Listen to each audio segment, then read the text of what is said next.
So some time ago, a friend of mine recommended I watch a little movie called Furby Island. And what was that like? Oh, Nelly.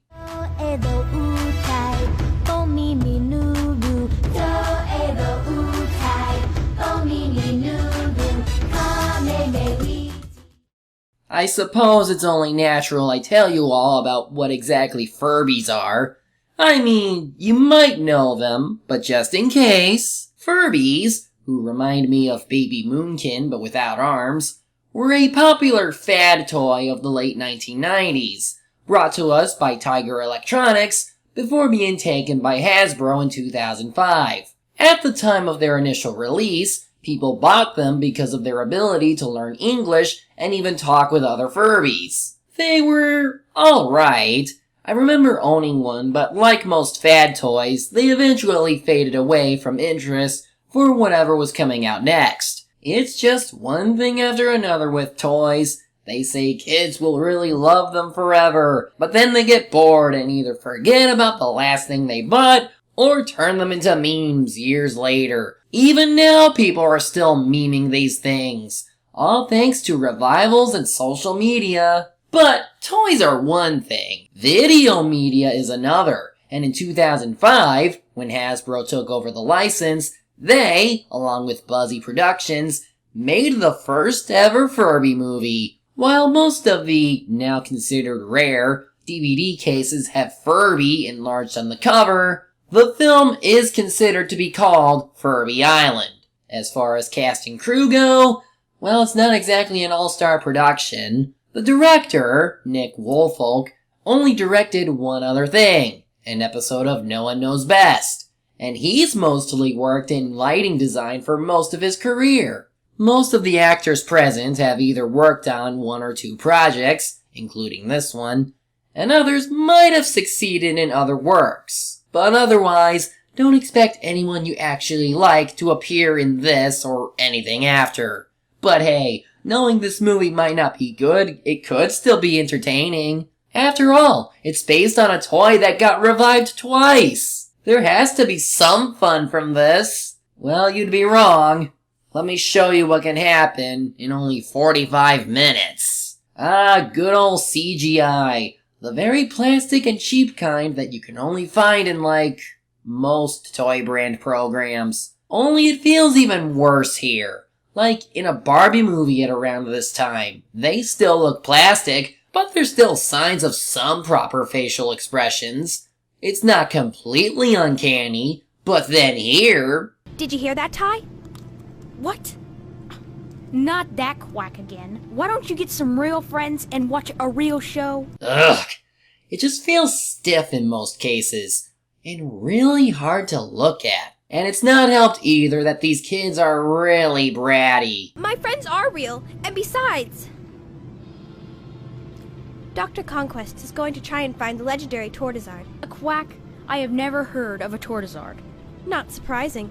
Your brain's fried from all those video games. At least I have a brain, unlike some other people I know. Dr. Conquest is a real explorer. He's proven the existence of over 200 previously undiscovered species. I don't know, I might be siding with Ty here. This Conquest guy just looks like someone took Clayton from Tarzan and put a hat on him. So apparently the parents of these two are explorers themselves and are looking for some plant. It has huge leaves that are so sharp they can cut anything. But Maddie is more interested in the rare, undiscovered creatures that Conquest finds. Just listen to her delivery on the subject. Mom and Dad go look for their plants. I'll find the Tortizard. I'll bet Dr. Conquest will be really proud of me. Maybe he'll even put me on his TV show. Yes! So enthusiastic! Now I'm convinced that this is the knockoff Thornberries. The father even sounds like a robotic phony. Oh, just another wonderful day in paradise. Allie, I'm telling you, we've got the best job in the world. Mom? Dad? How about we take on a real adventure? What? But we are... Jeez, the editing just looks awful. What with the short pauses in both the dialogue and the frames. We're barely 5 minutes into this, and already I hate these characters. Maddie insists that nothing they do is exciting, and Ty is very snotty. When do we get to the Furbies? Do I even want to, given how bad the animation has been so far? My friend pretty much stopped after this point, so what hope is there for me beyond that? Well, in their dicking around, Maddie finds a slightly unearthed statue of our title gremlins. And then she seemingly finds an old road, and it's like she just knows where to go in this very lush forest. Then they find an old ruin. I'm telling you, Maddie, Mom and Dad are gonna be so mad. So mad. Wait until Mom and Dad see what we found. We? What's this we stuff? I'm not going to get grounded. Well, you did follow her out here, so yes, you still would. Judging from the wall paintings, this must have been the first civilization to adopt the little owl bears, and their obsession ultimately led to their demise. Ty steps on a trap panel and it causes the floor to begin falling down on them. Only one will make it out alive. Hurry, Ty! The door is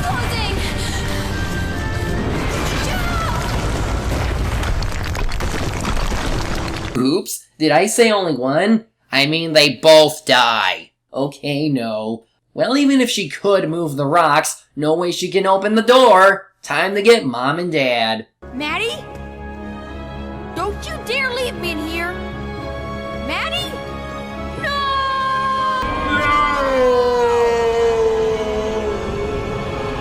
I must have gone in the wrong direction.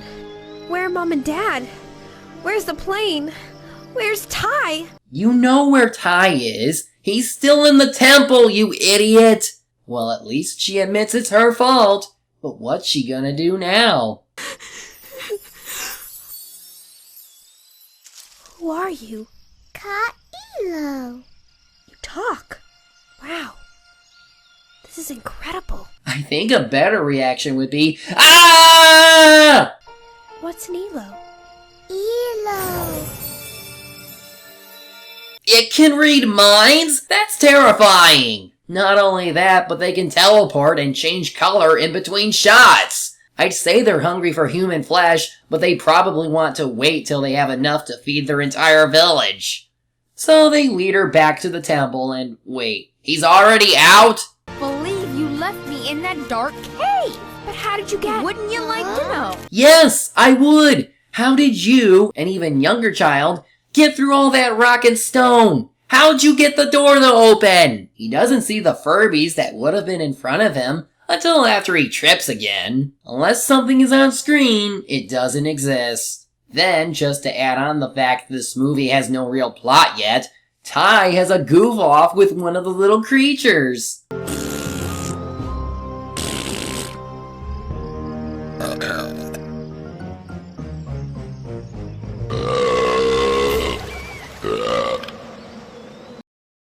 Don't ever make a Furby toy that does this. It'd be too spooky for anyone. Just when you think this movie can't get any worse with its animation, we get a dance sequence, and they actually went as far as flipping one of the shots of two Furbies dancing together.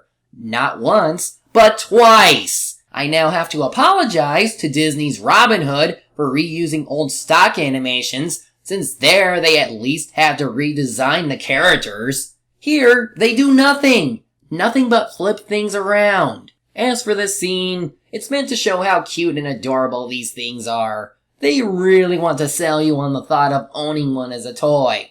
But you'll never pull off half of any of the things they do here. It's like watching an over-budget toy commercial, where they put in a lot of fluff to make the product seem better than it actually is. Only it's in the form of a 45-minute film. Anyway, time to leave, but one of the baby Furbies, named Elo, I think, wants to come too. And while its mother seems to disapprove, Maddie convinces her it'll be alright. Ty gets to bring his Furby home too. There, Maddie learns the name of their species from Elo, and they waste time watching TV. Your job. Oh, Nathan, How could you do this to me?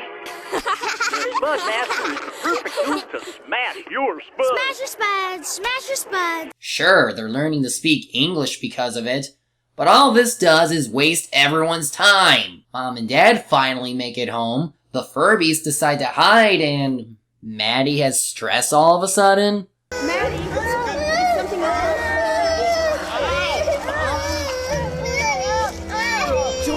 George, something is wrong with Maddie. What's wrong, Maddie? Maddie?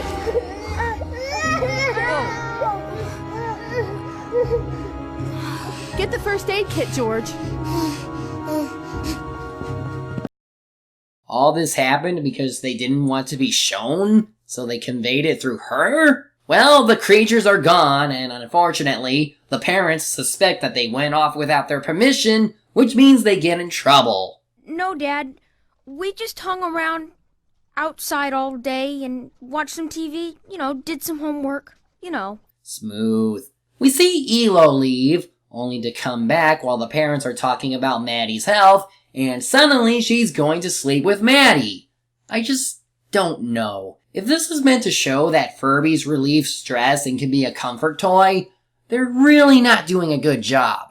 Halfway into the movie and not much has happened. Our heroes find a bunch of furry creatures on some deserted island and hang with them. There is hardly any substance to it, and it does a poor job at selling you on possibly owning a Furby. Well, they finally get to where the plot comes in. It seems that Dr. Conquest, who looks nothing like his poster from before, and his two assistants have arrived on the island, and he knows her? Does he check out the forum that she constantly posts on?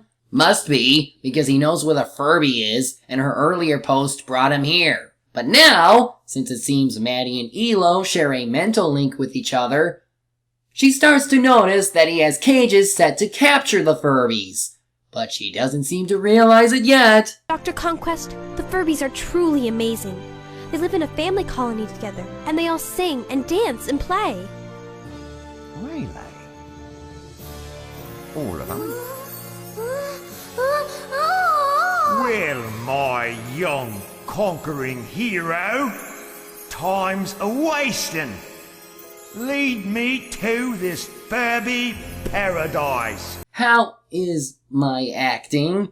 I'm not reading directly from the script. Truly, I'm not.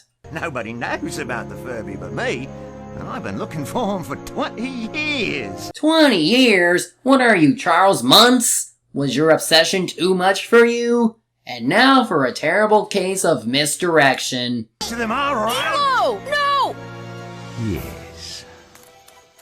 Elo, go back! Run, Ty! Love your accent. Bye. Follow that girl and get that Furby!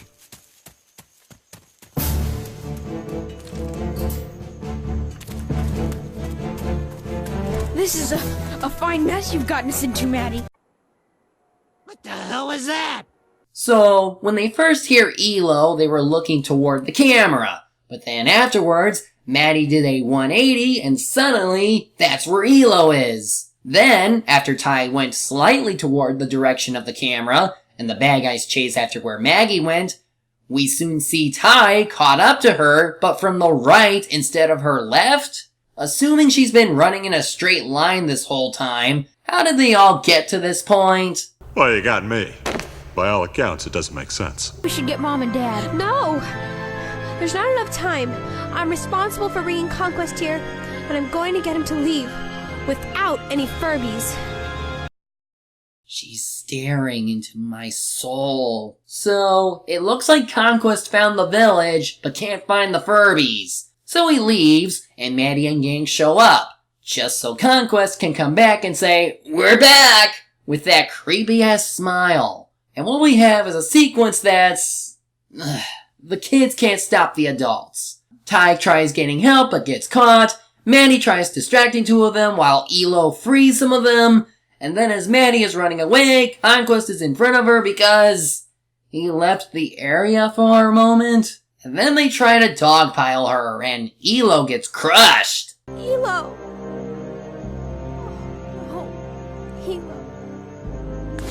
No, give her back! You silly little girl. Here, we can study this one in the lab. No! I won't let you do this! Come back! You can't! You can't! Furby Island! Screw your physics! Poor Maddie is in despair because of what she did, but the Furbies encourage her to try and save them all anyway. Yes, I can help.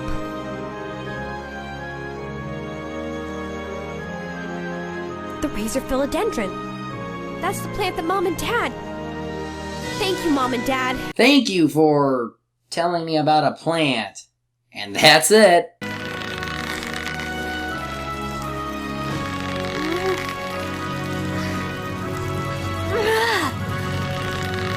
Maddie! This makes no sense, and yet it's working. Help! Hi, I'm coming! Come on, you guys. We've got work to do. So after that, they initiate their plan to save the Furbies. Although I think one of them might be broken. See? This one is just running in place. Guys! No! You're not getting my Furbies! Run! These are my Furbies! They'll just go down in value after a while. Probably not worth keeping. After stealing a cage from them, which also leads to a 7-second shot of dead Elo, while funny things are said, she leads Conquest into the old ruins. After running into a dead end, though, she presses the button that doesn't cause everything to collapse, but just the floor beneath Conquest. Thus, she leaves them there while she tells her parents about everything, and I guess they've accepted the fact that Furbies are real. Just easier to have a time skip than actually show real character development. The Furbies taught me what family is really all about. Maddie? Maddie?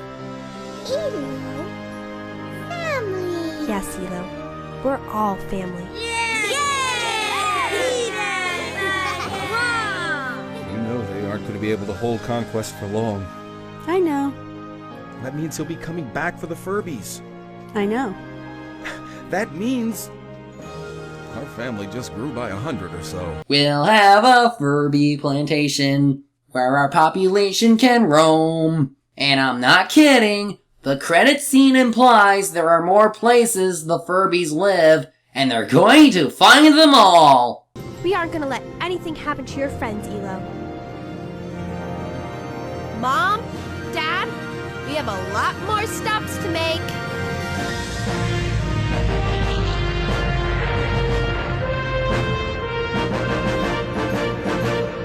Are we there yet?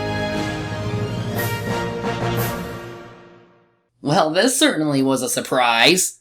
That this didn't kill the Furby revival the instant this movie happened. I mean, okay, it's not like it was distributed that well, considering how rare it seems to be, but this just seems like low effort was made in producing this. The animation, not just bad, but there's a lot of inconsistencies between shots, even during dialogue, and bad editing all over the place. It results in it being uncanny to look at, and it's not even the only thing wrong with this. In the way of a story, it tries to encourage the idea that family is important, while trying to show how special these Furbies are with their ability to read minds and share their feelings through telepathy. But with how obnoxious the child characters are, and with how little we see of the parents, it doesn't really make an everlasting impression, and the villain is so one-dimensional that he makes Clayton seem like a 3-dimensional character in comparison. And yes, I'm still convinced they were ripping him off with that one poster. The acting feels amateurish, and not helped by the way things are edited. Like, this just feels very soulless. This movie was nothing but a soulless attempt of a cash grab. There's more effort in the entirety of the Emoji Movie than there was in the entirety of Furby Island. This has no substance or value of any kind. It's just really bad, and not in the fun way.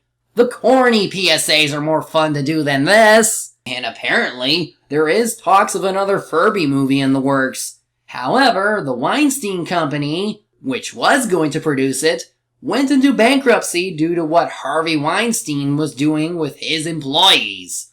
And currently, the rights to the movie are now in the hands of Lantern Entertainment, but who knows if they'll go through with it. The only other movie on IMDb that seems to involve Furbies is The Furby. Now what the hell is this about?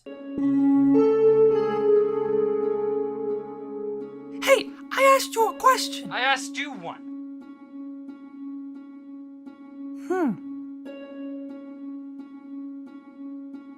What in the... No. What is it? Dad! Didn't your dad invent furries?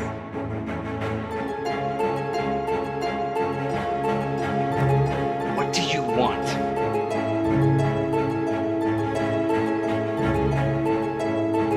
Wait, we can talk about this.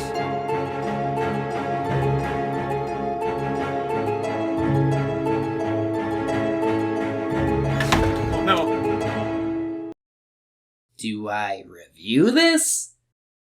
You know what? Screw it. Next time we're looking at a good movie, and one that I've never seen.